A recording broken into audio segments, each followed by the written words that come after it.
जय श्री कृष्ण चैतन्य प्रभु नित्यानंद श्री अद्वैत गदाधर श्रीवासादि गौर भक्तवृंद।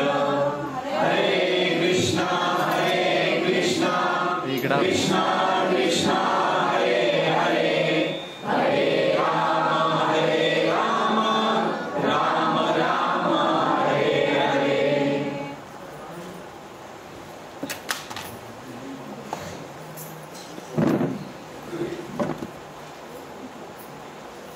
हरे कृष्णा। तर भगवद्गीतेच्या या कोर्सच्या तृतीय सत्रामध्ये आपल्या सर्वांचं सहर्ष स्वागत आहे। तर गेले 2 दिवस झाला आपण भगवद्गीतेवरती काय करत आहे, चर्चा करत आहे। आपण खूप सारे भगवद्गीतेतले कन्सेप्ट्स आहेत जे क्लिअर करत पुढे आलेलो आहे। आता हा 3रा दिवस आहे।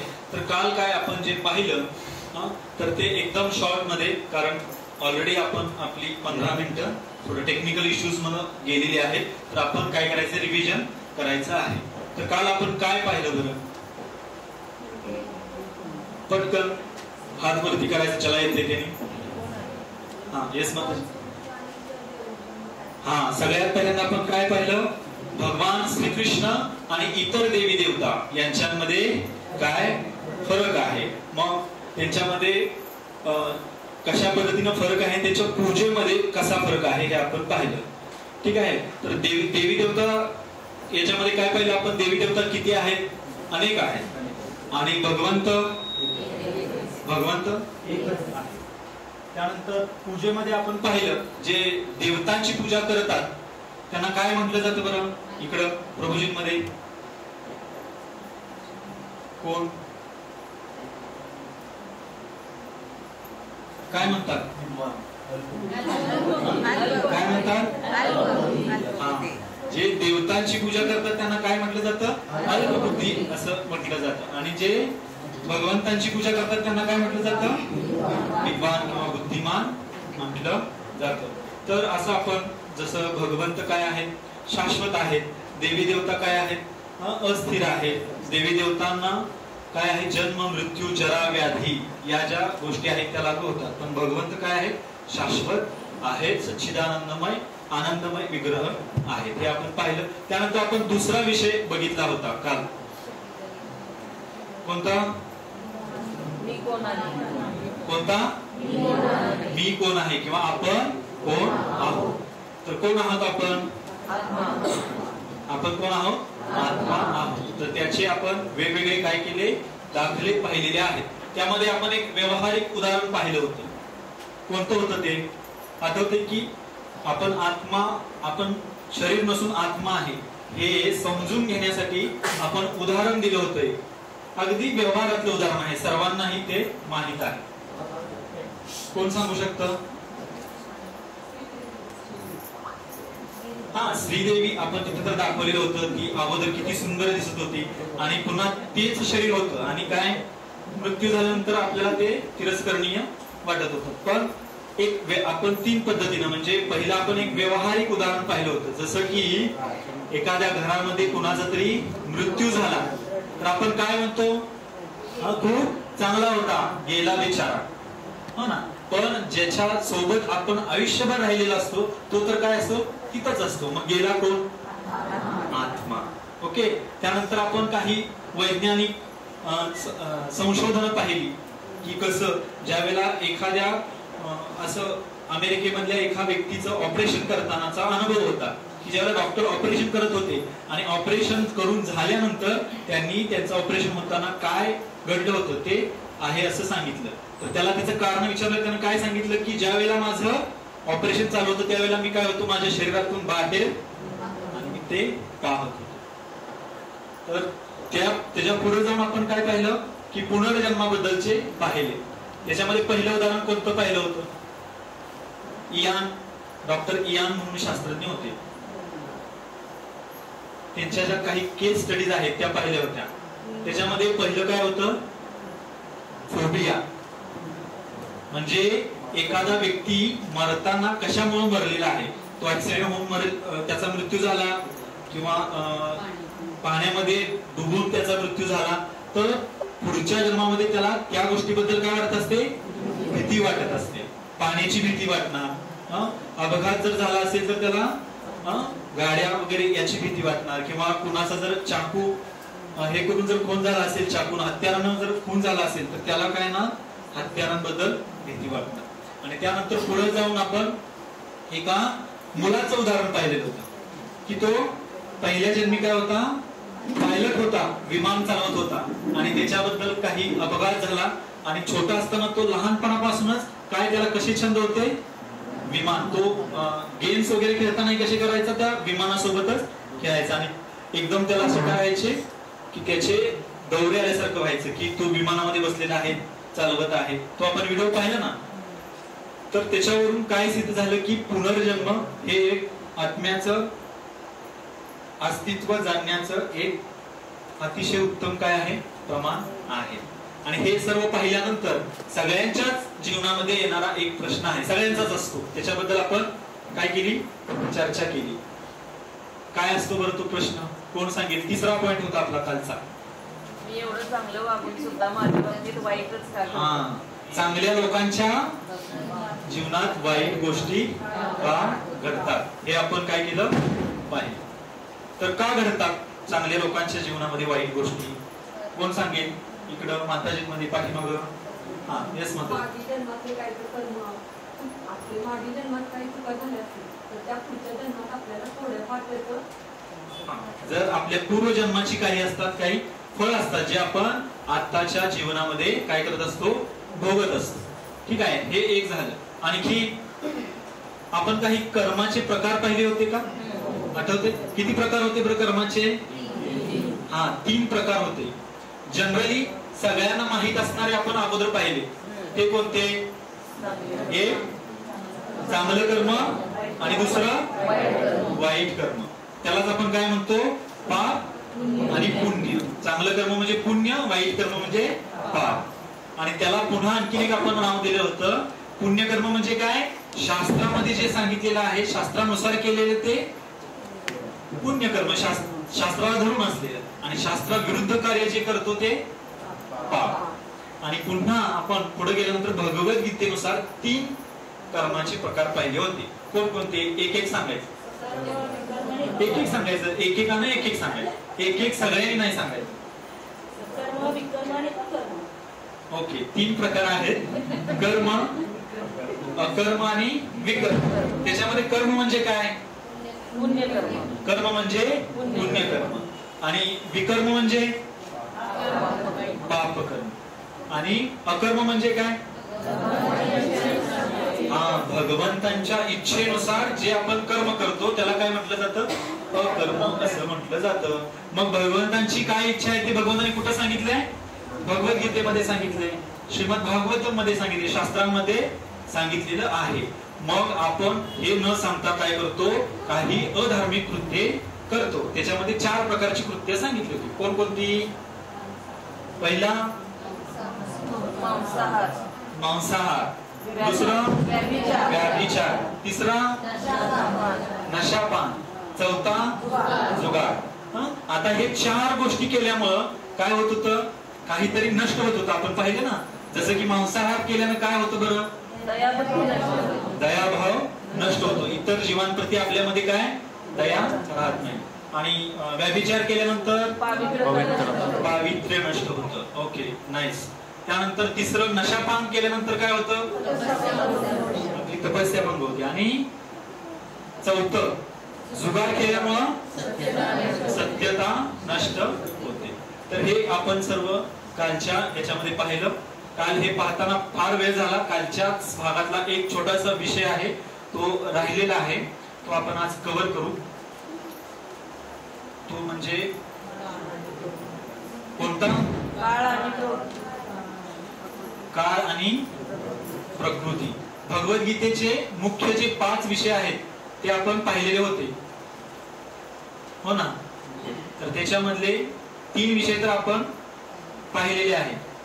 आता राहिलेले जे विषय आहेत ते आपण पाहणार आहे.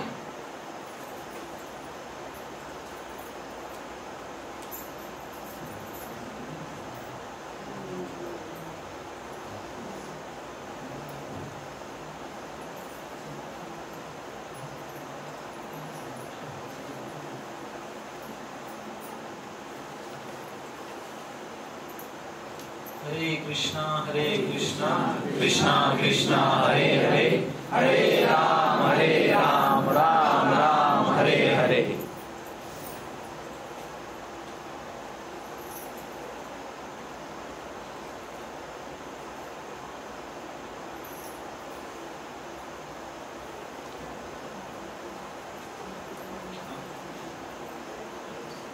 ओके.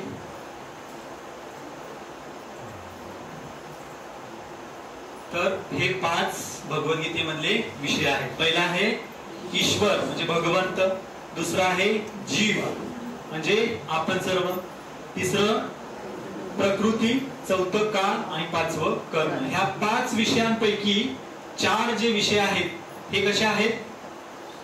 स्थिर आहेत. हे कधीही बदलत नाही. बदलतं कोणतं? कोणतं बदलतं? कर्म बदलतं. काळ शाश्वत आहे, बदलणार काय आहे? कर्म आहे. तर आता आपण ईश्वर बघितलेला आहे, जीव बघितलेला आहे, कर्म बघितलेला आहे. काळ आणि प्रकृती काय आहे ते आता आपण पाहूया.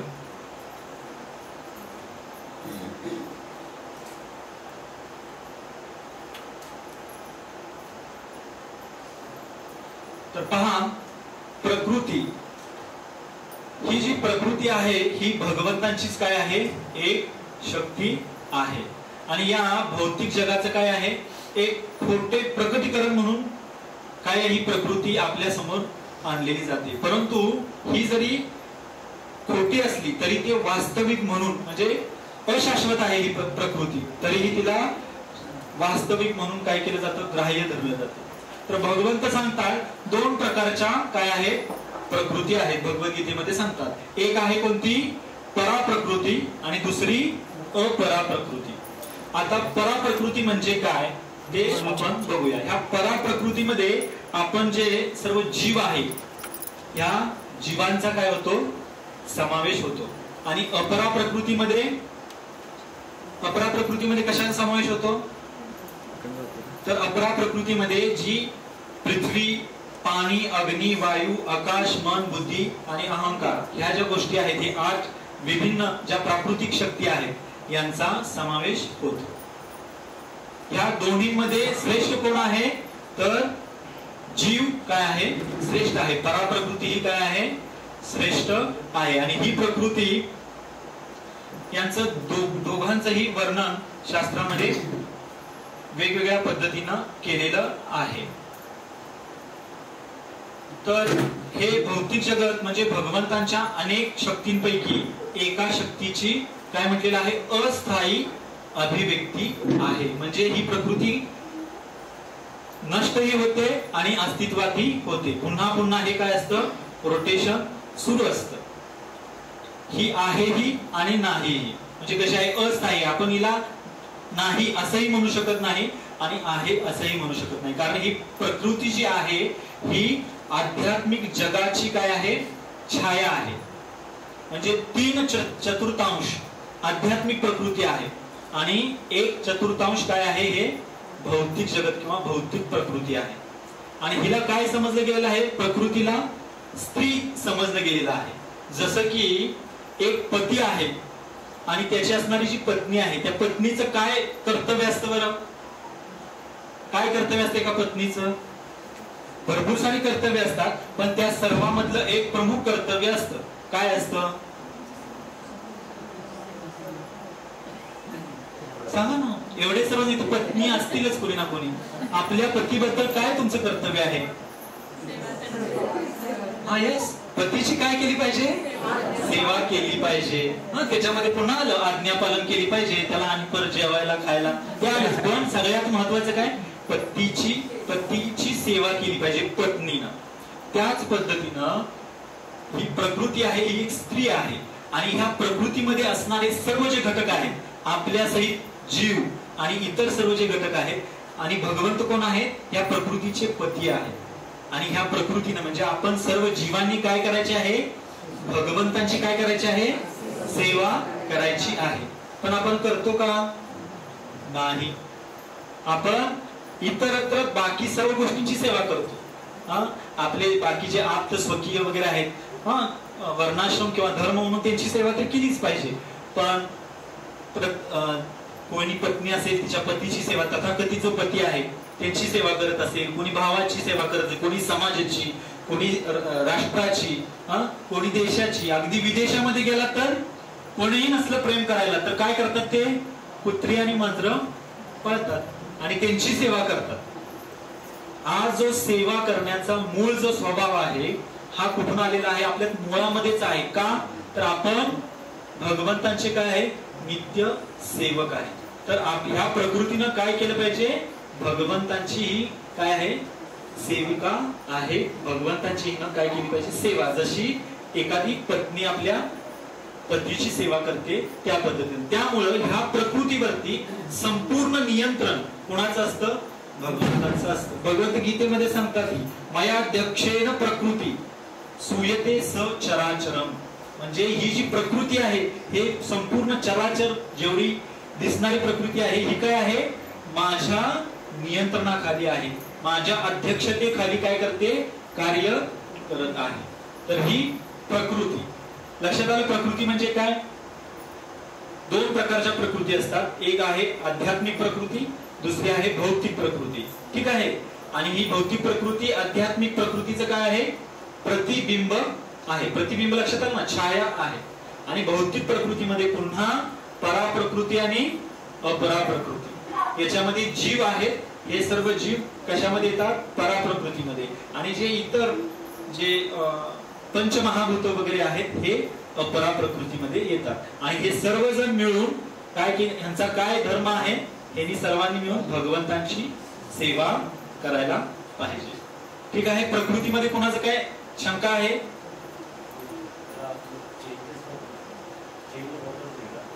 काय प्रकृती?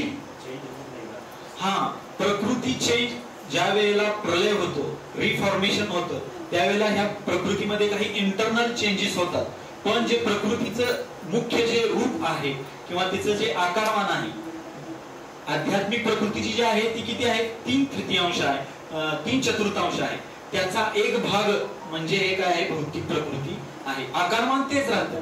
जसं एखादी वस्तू आहे, तुम्ही जर हे घेतलं, एखादी वस्तू घेतली, त्याच्यामध्ये काही गुणधर्म आहेत, ते मोठ्या स्वरूपात असतात, ते त्यांच्याकडे असतात. आणि त्याचा जर एक भाग घेतला, जसं समुद्र घेतला आपण, समुद्रातलं जर आपण एक तांब्यावर पाणी जरी आणलं तरी त्या पाण्यामध्ये काय असतात? गुण तेच असतात. समुद्राचं पाणी कसं आहे? खारट आहे. खारटपणा हा समुद्राच्या पाण्याचा गुणधर्म आहे, तोच असतो. पण काय असतं? क्वांटिटी म्हणजे प्रमाण कमी असतं. जसं जीव, हे जे आपण सर्वजण जीव आहे, हे जीवांना श्रेष्ठ का म्हटलं गेलेलं आहे इतर गोष्टींपेक्षा? कारण जीव हे भगवंतांचे अंश आहेत. आणि अंश असल्यामुळं भगवंतांमध्ये जे काही गुण आहेत ते जीवांमध्येही आहेत, पण काय आहेत? कमी प्रमाणात आहे. त्यामुळे हे जे आध्यात्मिक प्रकृती आहे हिचं हे प्रतिबिंब आहे. फक्त हे भौतिक प्रतिबिंब आहे, हे विकृत प्रतिबिंब आहे.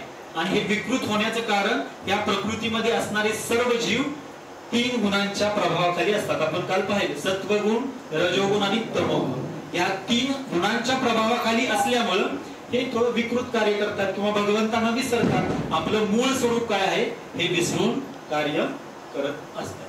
ठीक आहे. ओके. आता आपण पुढं पाहूया.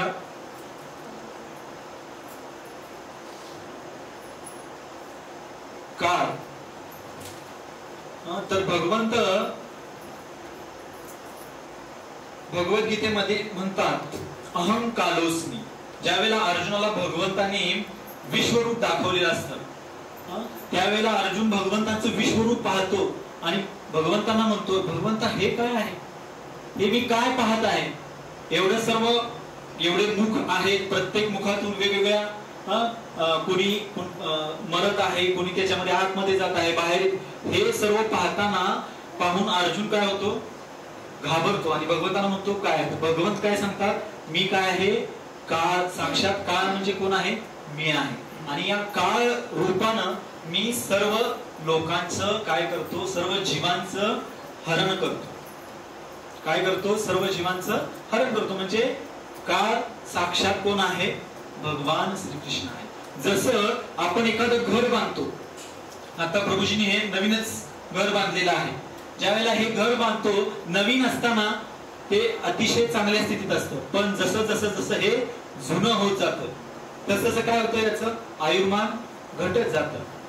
असतं ना, ज्यावेळेला आपण TMC किंवा याच्याकडे नगरपालिका वगैरे यांच्याकडे जातो तर त्यावेळेला त्यांनी काय केले असते, मुंबई सारख्या मोठ्या सिटीमध्ये इमारतीची काय केलेली असते, आयुर्मर्यादा ठरवलेली असते. तसं आपण जेव्हा ह्या शरीरामध्ये असतो, आपण लहानापासून म्हणजे बालवयापासून तरुणावस्थेमध्ये ज्या वेळेला जात असतो त्यावेळेला हळूहळू आपण कुठं जात असतो, मृत्यूच्या जवळ जात असतो. कुठं जात असतो, मृत्यूच्या जवळ जातो. काय होत असतं, काळ सूक्ष्म रूपानं आपलं जे आयु आहे, आपलं जे आयुष्य आहे त्याचं काय करत असतो, हरण करत असतो. आणि याची आपल्याला काय नसते, कल्पनाही नसते. माहिती आहे मृत्यू आपला कधी ना कधी ते होणार आहे, पण त्याच्याबद्दल आपण काय नसतो, गंभीर नसतो. म्हणून भगवंत काय म्हणतात की अहम कालोस्मी. काळ म्हणजे कोण आहे, साक्षात मी आहे. जसं एखाद्या बिळामध्ये उंदीर असेल आणि त्या उंदराला पकडण्यासाठी, त्याची शिकार करण्यासाठी त्या बिळाच्या बरोबर मुखाजवळ साप असा तोंड उघडं करून बसलेला असतो. आत उंदराला काहीच कल्पना नसते की बाहेर जर मी जाण्याचा प्रयत्न केला तर बाहेर काय आहे, माझा साक्षात मृत्यू म्हणजे काळ आहे. आपली स्थिती तीच आहे. आपण आत बिळामध्ये म्हणजे आपल्या घरामध्ये ह्या भौतिक प्रकृतीमध्ये आहे, पण ह्याच्यामध्ये असताना हळूहळू हळूहळू काळ काय करत आहे, आपलं आयु कमी करत आहे. आणि जसं आपण मृत्यूच्या जवळ तसं या काळाच्या जबड्यामध्ये सापड. आणि हे ज्या वेळेला आपला मृत्यू यायच्या अगोदर आपण काय पाहिलं ना, काय पाहिलं बरं, एक वाक्य आपण पाहिलेलं होतं, आठवतंय का, परीक्षा, मृत्यू, तयारी. हे जे जीवन आहे ना, जीवन, मृत्यू ही काय आहे, आपली अंतिम परीक्षा आहे. आणि ह्या अंतिम परीक्षेसाठी हे जे मनुष्य जीवन आहे ना, तर ह्या मनुष्य जीवनामध्ये आपल्याला त्याची काय करायची आहे, तयारी करायची आहे. का तयारी करायची आहे, कारण साक्षात भगवंतच काळ आहे आणि ह्या काळाद्वारे आपल्या आयुचं हरण केलं जातं. त्यासाठी आपल्याला काय करायचं आहे, तयारी करायची आहे. हा काळ अतिशय निर्दयी आहे. तुम्ही जर पाहिलं इतिहासाच्या पाठीमागे जाऊन, इतिहासामध्ये मोठमोठे राजे होऊन गेले. हिटलर होऊन गेला, जो काय मग स्वतःला काय समजत होता, मी जगज्जेता आहे, संपूर्ण जगावरती राज्य करायचं त्याचं काय होती, इच्छा होती. पण काय झालं, त्या हिटलरलाही मृत्यू आला म्हणण्यापेक्षा काय केली, शेवटी आत्महत्या केली, सुसाईड केली. नेपोलियन बोनापार्ट असेल, तोही राजाच होता, तोही संपूर्ण हे जे पृथ्वी आहे हे जिंकण्याचं त्याचं स्वप्न होतं, पण तोही काय झाला, इतिहास जमा झाला. असे वेगवेगळे राजे आहेत, जे मोठमोठ्या व्यक्ती आहेत, त्या काय झालेल्या आहेत, इतिहास जमा झाले आहेत. म्हणजेच काय, या काळाच्या शिकार झालेल्या आहेत. आपण एखाद्या ठिकाणी जर मयत झालं, एखाद्या ठिकाणी जर कुणाचा मृत्यू झाला, तिथं जाऊ, निश्चितपणे जाऊ. जे लोक आहेत ते जातात सहानुभूतीसाठी, पण तिथं गेल्यानंतर त्यांना याचं गांभीर्य नसतं. आज तो किंवा ती व्यक्ती गेलेली आहे, उद्या मलाही जावं लागणार आहे, याचं काहीही गांभीर्य नसतं. जसं कत्तलखान्यामध्ये बकऱ्या असतात, बकऱ्या, आणि ओळीने त्यांना उभा केलेलं असतं, आणि 1 नंबरची जी बकरी असते तिला काय करतात, तिच्या अंगावर गुलाल वगैरे टाकतात, हार वगैरे घालतात. तिला वाटतं अरे वा, माझा मालक किती माझं लाड करत आहे, किती माझ्यावरती प्रेम आहे.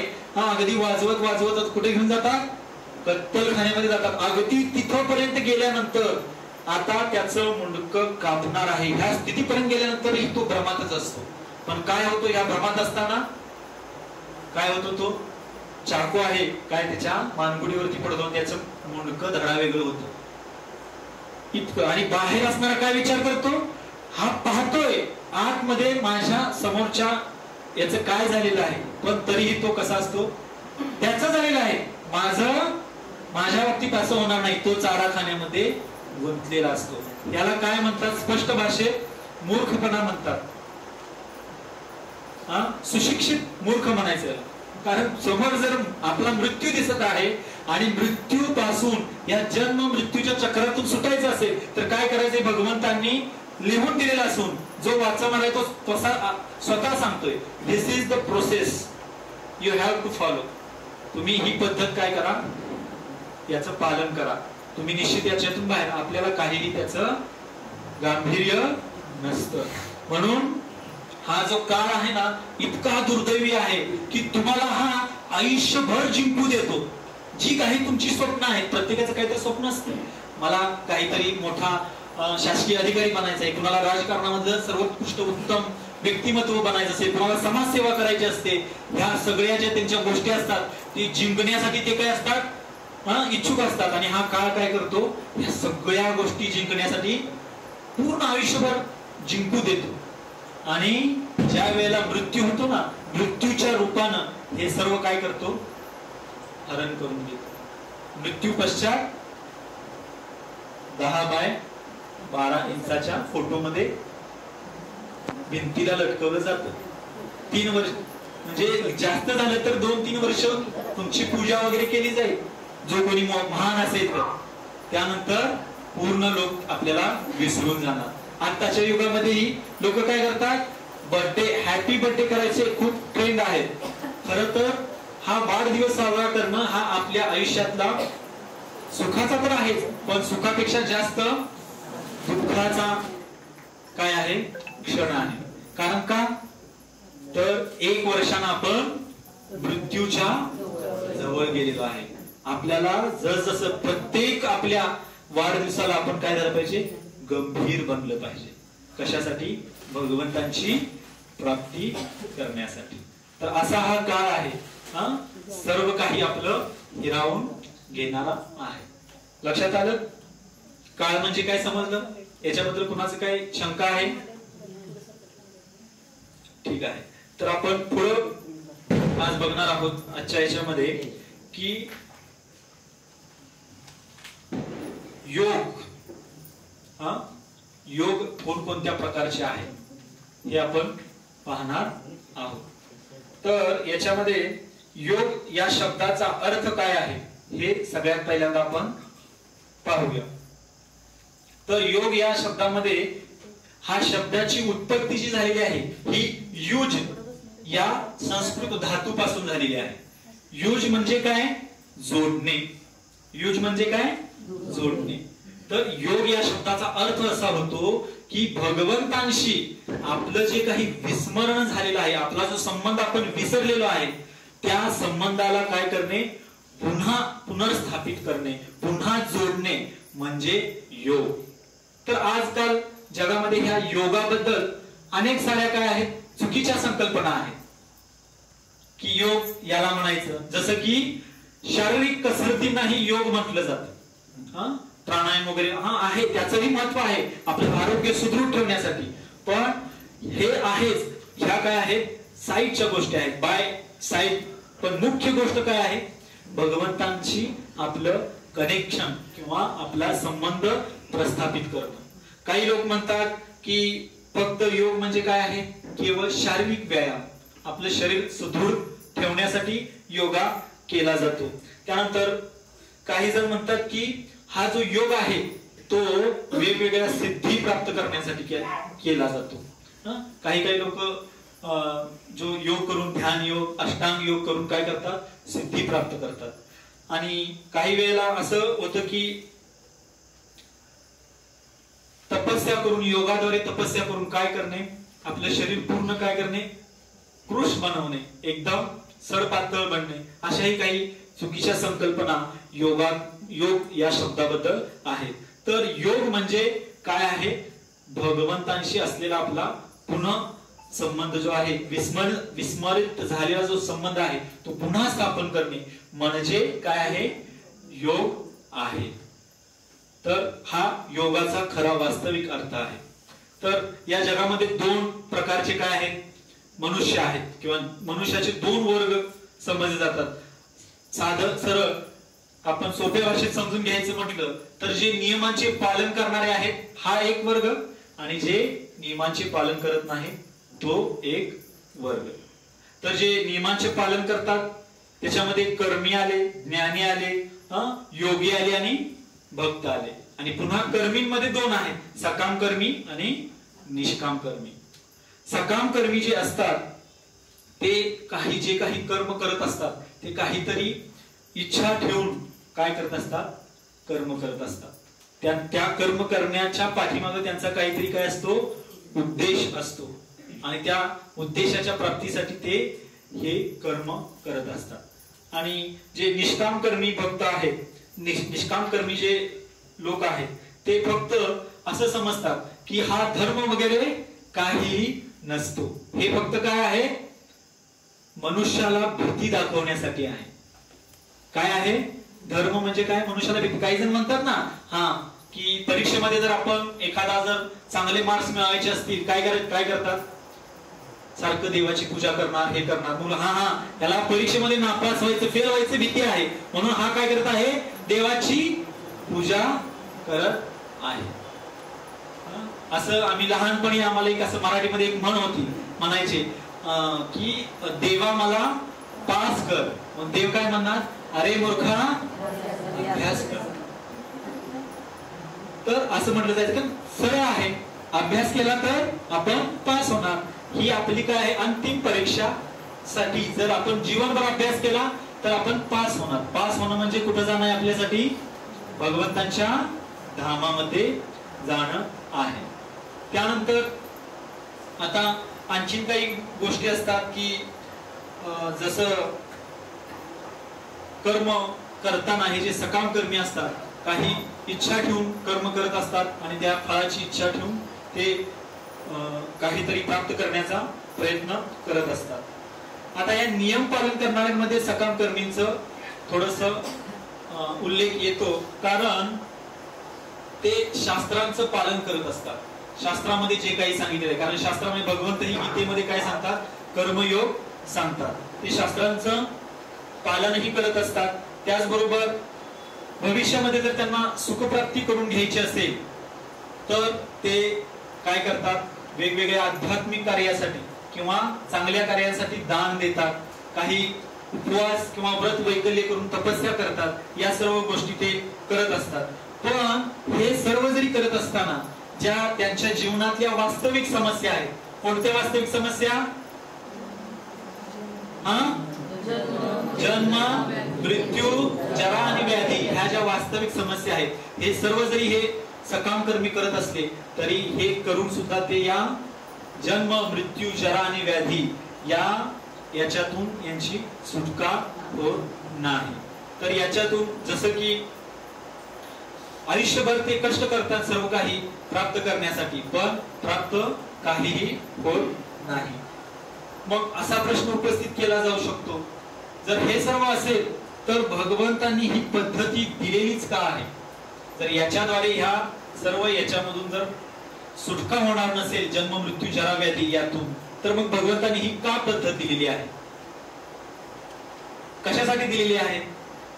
आपण एक काल चर्चा केलेली होती, काय आहे, स्टेप बाय स्टेप भगवंतांनी ही पद्धत कशासाठी दिलेली आहे? जे डायरेक्ट भक्ती योग किंवा भगवंतांना स्वीकार करणार नाही ते बाकीच्या इतर मार्गाने हळूहळू क्रमशः, जसं की जे कर्मकांड करत आहेत ते कुठे जाणार, हळूहळू कर्मकांड करण्यानंतर कर्मयोगामध्ये स्थित होणार. पुन्हा कर्म करत करत पुन्हा त्यांना हे कर्म मी का करत आहे याचं ते ज्ञान प्राप्त करण्याचा प्रयत्न करणार. म्हणजे कशामध्ये स्थिर होणार, ज्ञान योगामध्ये. पुन्हा ज्ञान योग आणि पुन्हा मग ते भक्ती योगाकडे जाणार. कारण भगवंतांनी ही जे अल्पबुद्धीचे आहेत त्या लोकांसाठी क्रमशः भगवंतांची प्राप्ती करण्यासाठी काय केले आहेत, ही पद्धती दिलेली आहे. आणि जो खरा बुद्धिमान आहे तो काय करेल, 100व्या मजल्यावर जाण्यासाठी पायऱ्यांचा उपयोग करणार नाही. कशाने जाईल तो, लिफ्टने जाईल. तर तो काय आहे, खरा बुद्धिमान आहे, तो या भक्तीचा स्वीकार करेल. तर असा हा योग आहे. तर या योगाचे एकूण 4 प्रकार आहेत. त्याच्यामध्ये पहिला आहे कर्मयोग, दुसरा आहे ज्ञान योग, तिसरा आहे अष्टांग योग किंवा ध्यान योग आणि चौथा आहे भक्ती योग. आपण ज्ञान योग आणि कर्मयोगाबद्दल ऐकलेलं आहे, कालही ऐकलेलं आहे, आजही ऐकलेलं आहे. आता अष्टांग योग म्हणजे काय, तर अष्टांग योग याच्या नावातच आहे अष्टांग. म्हणजे या योगाची किती अंग असतात? 8 अंग असतात. यम नियम आसन प्राणायाम ध्यान धारणा आणि समाधी. तर ह्या अष्टांग योग पद्धतीचा वापर करून काही जण सिद्धी प्राप्त करण्याचा प्रयत्न करतात. वेगवेगळ्या प्रकारच्या काय आहेत सिद्धी आहेत. अनिमा, लघिमा, इशिता, वशिता, प्राप्या, काम वसायिता, अशा वेगवेगळ्या ह्या काय आहेत सिद्धी आहेत. अनिमा म्हणजे काय, लघिमा म्हणजे काय. आणि लघिमा म्हणजे काय की तू एकदम आपण लहानात लहान बनू शकतो या सिद्धीद्वारे. आणि इशिता म्हणजे आपण पुढच्याला, वशिता म्हणजे आपण समोरच्या व्यक्तीला काय करू शकतो, आपल्या वशीकरण म्हणजे आपल्या नियंत्रणामध्ये घेऊ शकतो. तसं काम, अशा वेगवेगळ्या काय आहेत ह्या अष्ट सिद्धी आहेत. या सिद्धी प्राप्त करण्यासाठी ह्या अष्टांग योग पद्धतीचा वापर केला जातो. पण हे सर्व करत असताना आताच्या युगामध्ये हे करण्यासाठी तेवढे तपस्वी लोकही असणं गरजेचं आहे. त्यानंतर म्हणून कर्मयोगामध्ये जर तुम्ही कर्म करत राहिला तर तुम्ही कर्म बंधनामध्ये अडकणार. ज्ञान योगामध्ये जर तुम्ही आला तर हे ज्ञानही काही काळपर्यंत तुम्हाला काय करेल, साथ देईल. पुन्हा या ज्ञानाद्वारे सर्व काही आपल्याला प्राप्त होईल असं नाही. अष्टांग योग या युगामध्ये शक्य नाही. मग आहे या 4 योगांमधील सर्वोत्तम योग. कोणता योग? भक्ती योग, ज्याचं विवेचन या युगासाठी केलेलं आहे. भक्ती योग सांगितलेला आहे. आता भक्ती योग म्हणजे काय? भक्ती योग म्हणजे आपल्या हृदयामध्ये ज्या भगवंतांबद्दल आपला जो संबंध आहे, सुप्त जो संबंध आहे, जो आहे पण काय झालेला आहे, दिसत नाही, काही कारणानं तो आवृत्त झालेला आहे, तो संबंध पुनर्स्थापित करण्याचं काम या भक्ती योगाद्वारे केलं जातं. आणि ही भक्ती करण्यासाठी 9 प्रकारच्या विधी सांगितलेल्या आहेत. त्याच्यामध्ये श्रवणम, कीर्तनम, विष्णू स्मरणम, अर्चनम, वंदनम, दास्यम, साख्यम, आत्मनिवेदनम. म्हणजे पहिली काय सांगितलेली आहे? श्रवणम म्हणजे काय करणे, ऐकणे. लक्षात आलं? आपण 3 प्रमाण पाहिली होती. त्यातलं सगळ्यात अधिकृत प्रमाण कोणतं होतं? शब्द प्रमाण. आणि शब्द प्रमाण म्हणजे काय? आपण अधिकृत परंपरेद्वारे, अधिकृत आचार्यांद्वारे ऐकलं पाहिजे. तर ही भक्ती आहे. आणि या नवविधा, या भक्तीला काय म्हटलं जातं? नवविधा भक्ती म्हटलं जातं. आणि याचा अवलंब करून वेगवेगळ्या महात्म्यांनी काय केलेली आहे? भगवंतांची प्राप्ती केलेली आहे. जसं की श्रवणानं राजा परीक्षितांनी, कीर्तनानं शुकदेव गोस्वामींनी, पादसेवन लक्ष्मीदेवी नेहमी काय करत असते? विष्णूजींचे पादसेवन म्हणजे पाय दाबत असते. त्यानंतर अर्चन पृथ्वी महाराजांनी प्राप्ती केली आहे. वंदनम अक्रूरजींनी भगवंतांना वंदन केलं. दास्य म्हणजे सेवाभाव हनुमान जे आहेत त्यांनी प्राप्त केलं भगवंतांना. त्यानंतर सख्य भावामध्ये अर्जुन आहे, अर्जुनानं भगवंतांना प्राप्त केलं. आणि शेवटचं आहे आत्मनिवेदनम म्हणजे कोण? बली महाराज. बली महाराजांनी काय केलं? आत्मनिवेदनम म्हणजे स्वतःला भगवंतांच्या स्वाधीन केलं. जे काय आहे, तुम्हाला जे काही करायचं आहे ते भगवंताचा तुम्ही घ्या. तर ही आत्मनिवेदन. अशा पद्धतीनं या भक्ती योगामध्ये आपण हे नवविधा भक्तीद्वारे भगवंतांना प्राप्त करू शकतो. पण ह्या सर्व 9च्या 9 विधींमध्ये सगळ्यात सर्वोत्तम विधी समजलं गेलेला आहे श्रवणम. कारण जोपर्यंत आपण ऐकत नाही तोपर्यंत आपल्याला भगवंत कोण आहे हे समजणार नाही.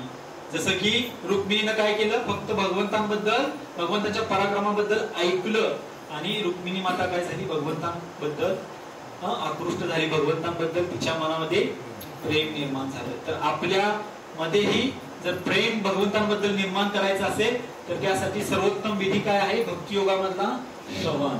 त्यासाठी नेहमी ऐकण्यासाठी आपण काय असलं पाहिजे? तयार असलं पाहिजे.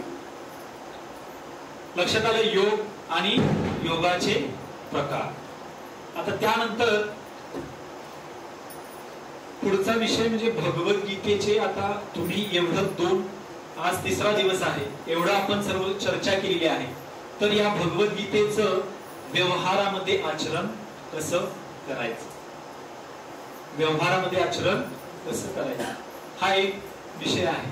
तर व्यवहारामध्ये आचरण करताना तर आपण हे पहिल्यांदा समजून घेतलं पाहिजे की कुठलंही ज्ञान असेल त्याचं जोपर्यंत विज्ञानात रूपांतर होत नाही